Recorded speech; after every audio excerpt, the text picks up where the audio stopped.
Okay, saya dah dapat. This my friend. It's Black Series Edition. Extrait de Parfum by Zindor. Genre Oriental Vanilla for Unisex. Dark Ghost ni memberi vibe di mana kehadiran awak tu disedari crowd sekeliling.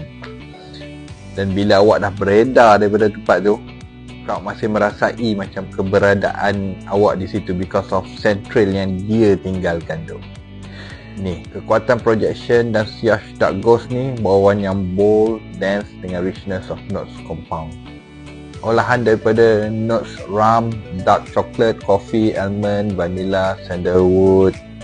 Dia membuatkan genre Oriental Vanilla ni dia bagi vibe yang eksklusif, seksi, masculine.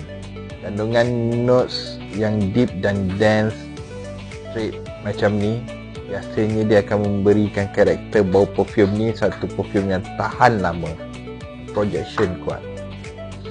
In my opinion lah, ini Dark Ghost ni untuk lelaki, dia akan membuatkan kau bau seperti seorang lelaki yang sejati. Dan untuk perempuan akan menyukai lelaki yang linger around dengan bauan daripada Dark Ghost ni. Dark Ghost ni bukan untuk semua orang tau. Kalau awak orang yang berkeyakinan, you will dare to claim this perfume here.